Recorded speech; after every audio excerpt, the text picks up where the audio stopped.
கர்த்தருக்கு ஸ்தோத்திரம். இன்றைய நீதிமொழிகள் அதிகாரம் 2 வசனம் 7. அவர் நீதிமான்களுக்கென்று மெய் ஞானத்தை வைத்திருக்கிறார். உத்தமமாய் நடக்கிறவர்களுக்கு அவர் கேடகமாயிருக்கிறார்.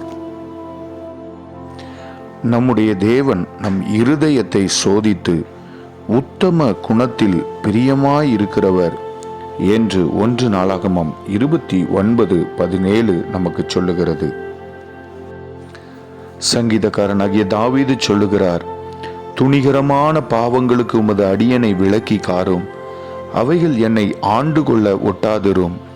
அப்பொழுது நான் உத்தமனாகி பெரும் பாதகத்துக்கு நீங்களாயிருப்பேன்.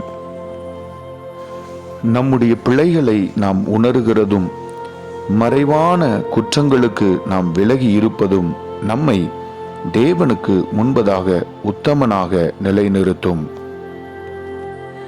பிரியமானவர்களே, இன்றைய நாளிலே நாம் ஒரு தீர்மானம் எடுப்போம்.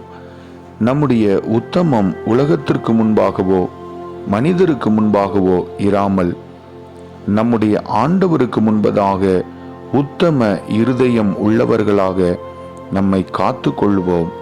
பரிசுத்த வேதம் சொல்லுகிற வார்த்தையின்படி உத்தமம் உள்ளவர்களுக்கு தேவன் கேடகமாய் இருக்கிறார்.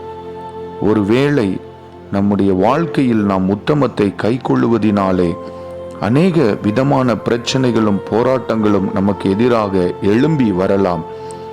ஒன்றும் நம்மை மேற்கொள்ளாதபடிக்கு கர்த்தர் நமக்கு பாதுகாப்பான அரணாய் இருந்து நம்மோடு கூட இருந்து நமக்கு வெற்றியை தருகிற கேடகமாக இருப்பார்.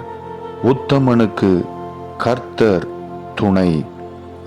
நம்முடைய ஆண்டவருடைய பிரசன்னம் இந்த நாளிலே நம்மோடு கூட இருப்பதாக. ஆமென்.